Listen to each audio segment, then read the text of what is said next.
We are here today with Dr. Roberto Hernandez from San Antonio Independent School District. Thank you so much for being here today. We are doing the IEI Superintendent Stories, stories from the field. And so we want to make sure that we are having conversations around all of the wonderful things that are happening in our school district, but really some of those things that are challenges that we're working through, because we always work through challenges and get through to success. So in getting started, so talk a little bit about your role in San Antonio Independent School District, what it is that you do, and what brings you to us. Yeah, so the last 2 years I've served as a network instructional superintendent in San Antonio ISD.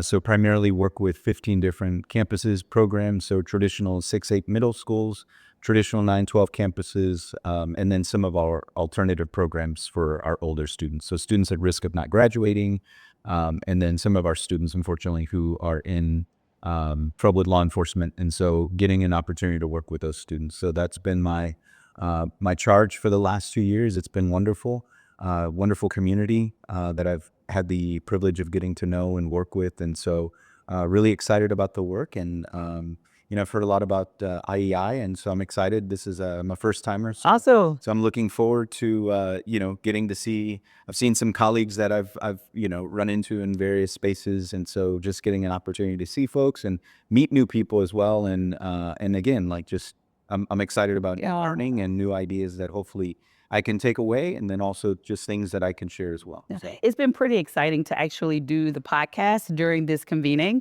because there's so much energy already around, what these next couple of days look like and what the learning looks like from there. So thank you so much, and thank you for being here. So your career began as a bilingual teacher, all right?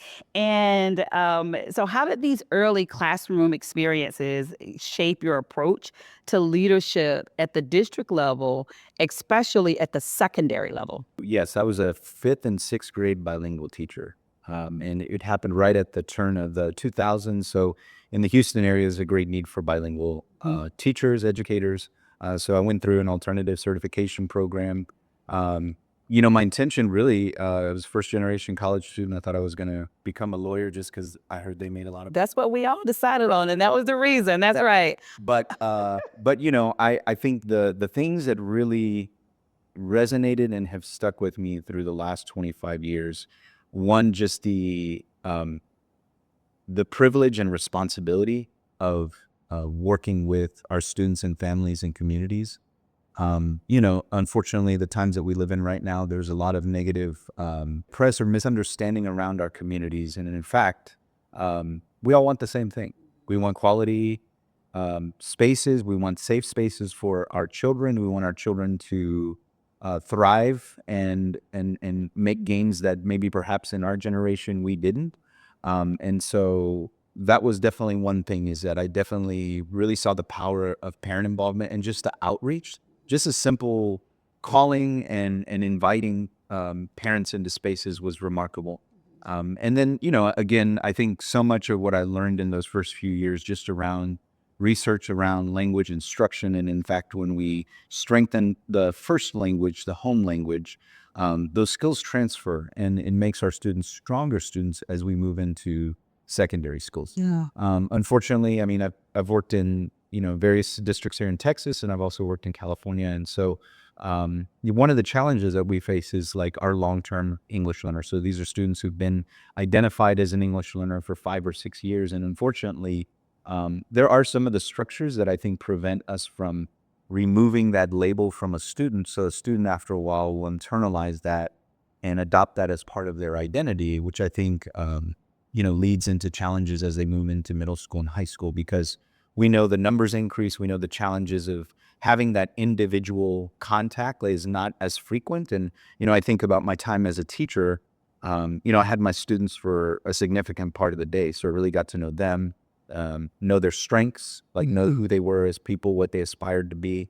And then, just seeing middle schools as I've gone into middle school and high school, that, you're 50 minutes with the student, you may have 35 other students in the class. So the challenges are definitely there for teachers. And so I think as I've gone through, what I've really learned, one, again, just the power of communication, the power of building relationships. And then just in an administrative capacity, really thinking about how can we leverage the resources and limited resources that we have to really support, and then how do we go outside and find external partners that we can work with, so they're providing either some sort of fiscal resource, or they're providing time or personnel, some sort of human capital to help us reach out and build stronger relationships with those communities. So as educators and as educators working in urban districts, all of my experiences have been in urban school districts, and I now have the opportunity to work with school districts across the country. But we are addressing educational equity, and regardless to whether or not someone says that we're saying equity or not, we are addressing those things in our district. So when you talk about the students, and one of the things that stood out to me that you just said was how sometimes students, they begin to label themselves, and they use that label, or that label becomes their introduction to what it is that they're doing. So what have been some of the most significant achievement gaps that you've observed with your students, and what data-driven strategies were you able to implement to actually address those? So, we've talked about multilingual learners, emergent bilingual learners, as they're called, or English learners. The other significant student group in my career that I've seen is just our African American students. The last two districts, so here in San Antonio and also in Pasadena Unified School District in California, our school boards really identified that and put that as a priority. And so I think it's a combination of things that I've seen that have worked or that have helped push the needle. So one example in Pasadena, so our African American Parent Council, we looked at data, and what we found were significant suspensions in the elementary grades, right? So the board looked at that. We looked at policy, because what we found is policy was really, so policy was one thing, right? And so we were able to address it that way. The second thing is really, I think, we have to step back and we have to think about what are the root causes of this, Right. and then how do we address that with our educators, right? The most Right. valuable person is the teacher. That's right. So we looked at, okay, how do we respond to that? So how do we build up trauma-informed practices and restorative practices in the classroom? And then how do we help our educators do that? So that's where we brought in partnerships. Loyola Marymount University, so they, their School of Education, they brought in professors, and then we had some consultants that we worked with that where we targeted some of our professional development for our teachers on practical steps that they can do. The third thing that I would say in terms of equity and addressing those gaps, students having access to grade level. Absolutely, is a lot. Absolutely, right. So we definitely, we have to talk about social emotional. We have to talk about how do we build confidence in our kids. But ultimately, at the end of the day, right, we want our kids to be able to read. We want them to be able to do math. We want them to be competitive adults and then learn how to advocate for themselves. But a lot of times in my experience, what I've seen is that a lot of our kids don't have access to that. And partly because I think there's a belief that our kids aren't capable of doing that, right? And so, they've talked about like the pobrecito syndrome, like the, where I feel sorry for a student and the circumstances, and I've got to try to help, like, comfort and enable and support them, which I think is possible, while at the same time holding them to high standards and then providing that support that they need. Yeah. So some of the data-driven pieces that we've done over the last 2 years in San Antonio, so we've implemented high-quality instructional materials and standard-aligned curriculum in our schools, especially for math, because that's been an area that we've struggled with. But we've done it in a variety of ways. So we have structured protocols for myself and my 5 colleagues as network instructional superintendents, going in, looking at classrooms, looking at instruction, fidelity of implementation walks. So we have central office personnel who conduct unannounced visits. And so what we do is when we have our weekly meetings, we triangulate all that data. So we're looking at what are we seeing, what are our dashboards showing, and then what are our those visits, right? And is there consistency? If there's not, like, where are those gaps? If we're all in alignment, then what are those next steps that we're giving to the campuses? But then also at a district level, what do we need to provide additional support to, whether it be for administrators or for teachers? Yeah. So, I think, like, constantly looking at that, tying it back to outcomes. And then, our deputy superintendent and some of our assistant superintendents will then report out on a frequent basis to our board on the status of that. So how do you find that you also balance high expectations? Like one of the things that you reference is making certain that students have access to quality tier one instruction, right? Because we all know as educators that we cannot intervene our way out of a tier one problem. So if our students are we're consistently in an intervention mode, we're not giving them access to the tier one instruction, to the standards aligned, to the grade level standards aligned work that they need, right? And so when we think about that, how do you balance high expectations for all of your students with providing the targeted support necessary for some of the underserved? I mean, and this is where I go back to just the experience as a teacher, as an administrator over the last few years. First off, I think it's relationships that adults build with kids. I think part of it is having the conversations with students. So when I think about my time as a classroom teacher, when we would conduct assessments, we would have those. When I met with kids one-on-one, we talked about, okay, here are your strengths, right? But let's be honest, here are the challenges. Here's our goal. We may not get there, but what we're going to do is this is what we're going to work towards. And so I think that's I think at a classroom level, we have to have structures. We have to have student-facing ways of them to monitor their progress. Where I've seen significant gains of closing the gap has been when schools, campuses have those kind of structures in place. And then again, really strong instructional planning with, professional learning communities. So I think about some of the stronger instructional teams, and they look at that. They look at, okay, like what are the gaps that we're seeing? What are some of the challenges that we're seeing based off of student work? And then how are we planning towards that? And then again, those conversations frequently with students after assessments or even just quick check-ins, like this is where we're seeing you grow. This is where we still have a challenge. And then celebrating that. Again, going back to instilling that confidence. So I've seen students who come in struggling. And then when you have those conversations and structures, what you start to see is you're like, oh, this is a different kid. Right. There was my time as a principal, I remember we did that, and I called the student in because we were having our roundtable talking about, like, with our counselors, with our social worker, and we had a student that we had been working with who made, remarkable gains.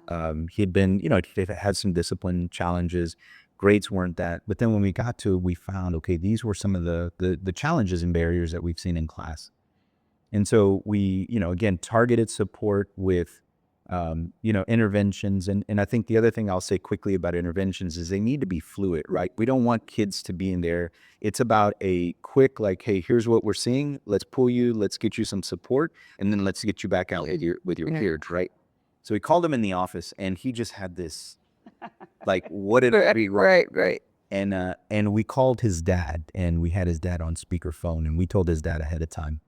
And, when he came in, we said, we're just calling you, we want to celebrate this wave of, like, relief came over him. But he was a completely different student after that. And so I think it speaks to the power of, one, relationships, but I think the structures that you have to have in place. Right. And how are we measuring it? And then being honest, if it's not working, then how do we shift course? Right.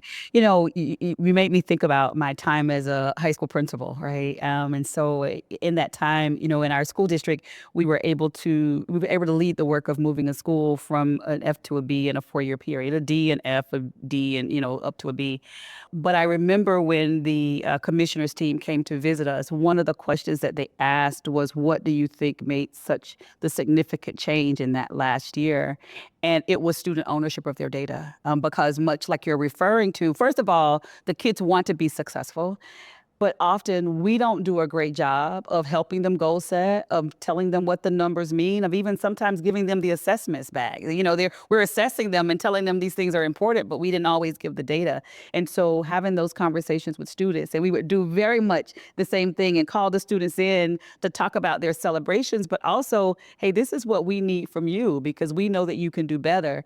And the data is showing us something different, and contacted the parent or the caregiver because they want their kids to do well as well. So I really applaud that, and I applaud the strategy because student ownership is so important. And I do believe, even as I work with districts now, it's really helping the students to understand and to own, their data that they're getting. So I know that you're in San Antonio Independent School District, but I have to ask you a question about Pasadena, and then the rest of the questions will be about San Antonio. But some of what you were talking about also leads to this thought around wraparound services and how, excuse me, we're providing the wraparound supports for students. So can you walk me through the community school initiative, what it looked like at Pasadena High School, and what partnerships did you find then were the most impactful, and how are you trying to mirror some of that work in the current work that you're doing in San Antonio? I mean, so first off, I have to tell you, I was someone who, if there was something out there that I thought was going to be beneficial to our school community,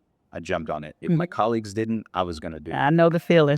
And so we had our director of health programs reached out to me in the summer and said, "Hey, there's an opportunity from the LA County of Ed. They're starting this initiative around community schools, wraparound services, and we had just, as an administrative team, when we're debriefing the year a few weeks before, we had that conversation. So she gave me a description. She said, look, we're looking for expanded learning opportunities. Okay. It'll help strengthen, we really want to, a component of it was also about bringing in families and caregivers, teaching them and working with them on a lot of the things that we were already doing in schools. So their focus was on trauma-informed practices, but it couldn't have come at a better time. I think any initiative, and you know this, that is put out, a lot of it is really, the success of it is based on Absolutely. how school leadership responds. That's right. I and my team, we were 100% bought in, right? So that, I think, was a big lift. The second was the gentleman, and his name is John Lynch, and he works for LACO, but he was our liaison. So he was our community liaison, and he lived in the community. He had previous experience as a site administrator. So again, we were all on the same page before we even got rolling. The crazy thing was that we kicked off in the 2019-2020 school year, which I don't know if you remember that. Yeah, I do remember. What was happening right there? Yeah. We kicked off in October of 2019. Oh, wow. And then COVID comes. February rolled around. Yeah. And March rolled around. We had built partnerships with the city of Pasadena, with the LA County Office of Mental Health. So a lot of those pieces were already there, and it was so timely. We were able to deliver food to families. We were able to work with community partners who helped with a lot of just the basic needs of, we had families losing jobs. We had kids who were, without internet. So we were able to get out in the community. I mean, especially that first month, we got a lot of resources from the city, hotspots, all of those things to help keep not only the kids, but the families moving in the right direction. And so, the partnership again with LMU. So once we did come back in person, we spent a lot of time with our staff talking about trauma-informed care. It couldn't have come at a more, just the timeliness of it, right, was so impactful. And the work still continues today. And I've always thought of school as just being that community hub. And it truly brought that to life, because we saw more families coming in. We were conducting more workshops in English, Spanish. Sometimes we had both of our parent groups together, right? So again, going back to what I said earlier, all our parents want the same thing, right? They want a quality school for their children. They want their children to be successful and safe.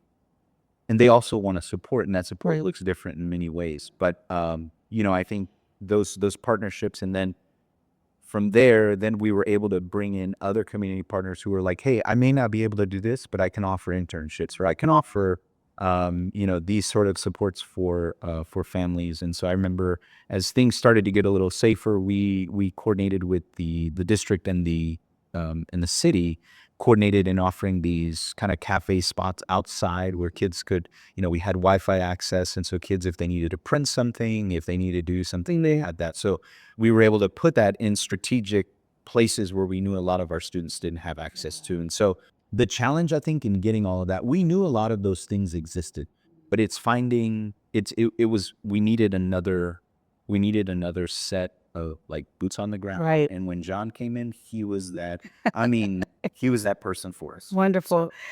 Just recently, through the IEI Roadshow, I was visiting Kansas City Public Schools and Kansas City, Kansas Public School. But this particular example was in Kansas City Public Schools. And there is a community organization that, with one of the schools there, that's a school that's, working through improvement. Weekly, they come in and provide services, not just to students, but also to teachers. So they bring in dinner for teachers, for all staff. They bring in dinner for them once a week where they actually can have a full course, already cooked dinner. But outside of that, they also talked about the supports that they're providing for families. So it's supports from, much like what you're referring to, that were provided for students, but it's for families. So they may bring individuals in that can, help with job placement, or they're helping, making certain that the families are having, income tax support and all of those things. I think one of the questions that I have, and so as schools and school districts, we take on more and more and more responsibilities. And so what are some of those things or what do we think about as we're making the connection to what's done by the school, and what are we engaging community partners to do so that truly it is a comprehensive program that we're offering to our students, families, and sometimes to our staff? Yeah. You made me think of the what's the term, the responsibility sponge. Right? We did with that the initiatives, but the funding and the infrastructure doesn't come with it. So it's a fine line, and I think it involves really kind of the like setting guardrails around it with the staff and with, I think, at the district level, right? Really having we know the partnerships exist. I think what we definitely need to improve upon is just the communication of it and the awareness of like what those programs and where those programs are, and how do we, if I'm a teacher, if I'm an administrator, how do I make those referrals and recommendations? And so, like we're very fortunate in our campuses. We have family community engagement specialists right now. And that's one of those pieces, right? Like right now with cuts, like we're trying to figure out, okay, who's going to assume and carry on those responsibilities. But and I apologize if I didn't answer your question. You did, yeah. But I think it's really, I mean, in my experience, it's just the awareness, and then it's also, I don't expect, in that. So as you were asking the question, I thought about, during the pandemic, we had a running spreadsheet, and we had put every student, right? And then so one of the things that we did at the very beginning was all of our office staff, administrators, anyone who was available, we all took on a group of families. Yes, that's right. And we reached out. That's right? the word. That's And the word. so Right. What was powerful in that was everyone had access to it. We all typed notes about, hey, this is what we were seeing.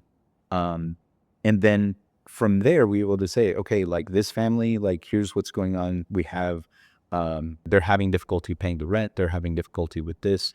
Student's Wi-Fi spot isn't working. So we were able to then, like in real time, kind of just say, okay, here's where we're going to go here. Here's who we're going to, dispatch out to this campus. So yeah, I mean, I think just if I go back to it, it's about the awareness of it. And as a teacher, I don't expect a teacher to become a mental health counselor, right? I would want a teacher to know, okay, if a student brings something up, Right. this is who I go to, this is who I Absolutely. and so I think that clarity around the roles, community, what's available, I think is important for districts. And then really like letting everyone in the system know these are the supports that we have. And then on the flip side, if there are opportunities for partnerships, how do we then connect that person with someone at the district office or at the campus office or at the campus level who can who can help to facilitate and help Right. really work with them on how do we support students. Yeah. This is thank you for that. So this is my last question, but you said something that made me think about the question I'm getting ready to ask. And so you mentioned, and of course, all of us have wavering budgets right now, right? And so, of course, we're doing much more with much less in some instances. And so you reference, like, if you don't have these positions available, if those positions are no longer there, this work still needs to be done.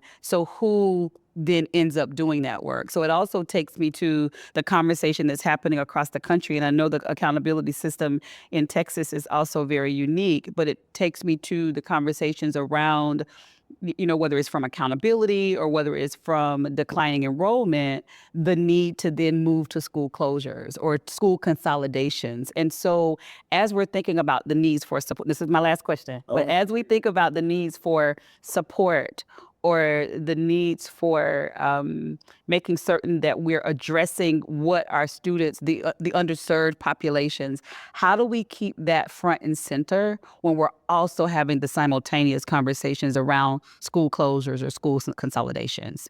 Yeah, I mean, so the year before I got to San Antonio ISD, they went through a significant right sizing and ended up closing campuses, consolidating 15 campuses. It's so the thing that I saw, and it's on our website. There's a right sizing because it has in some sense become a model in terms of community engagement and really walking the communities and families through the process for a lot of districts. And so.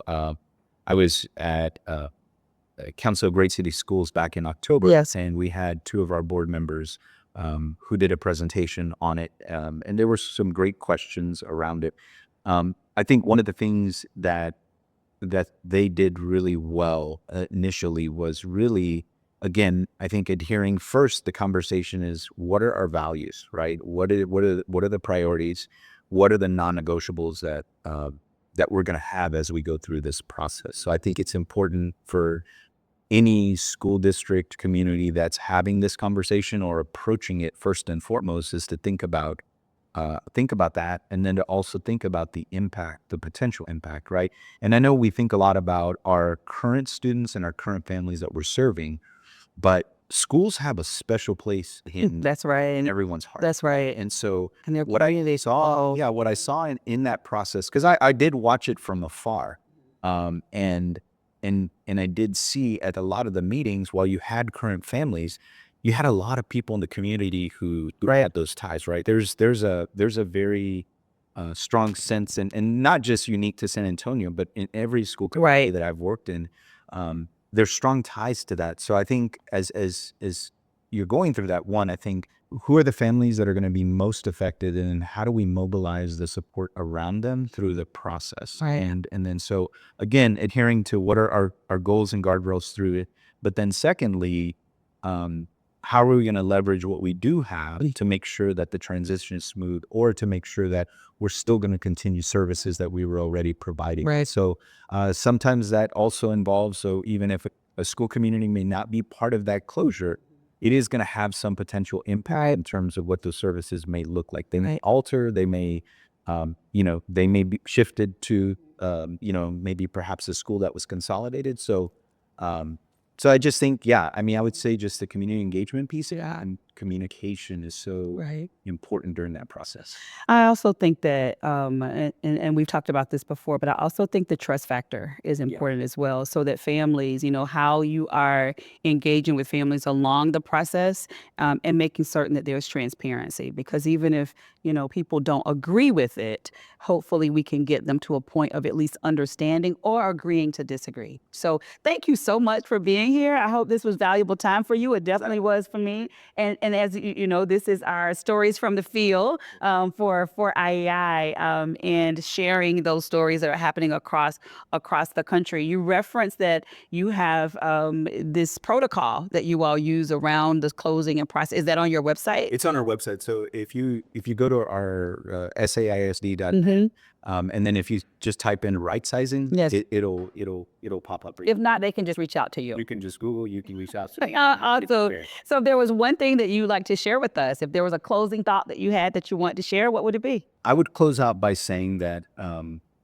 these are very challenging times for us. And I think what I would want to leave just the audience and those that are listening is that public schools are central to our democracy. They're central to our society. We do have to have the conversation around what that looks like, especially as we move forward with emerging technologies and all of these things that are happening at a rapid pace. But ultimately, I just really believe as communities, as constituents, we deserve to have that conversation and think about how do we best support our students so that they're competitive, that they're supported as we move towards our future landscape. So just believe in the power of public schools and support in however you can in whatever capacity. Awesome. And so from one first generation college student to another, I think we've done pretty well in terms of the work, and from one colleague to the next. Thank you for the work that you do every day for our children. I appreciate the work that we do is important, it's valuable, it's necessary. Absolutely. And so thank you for that. Thank you.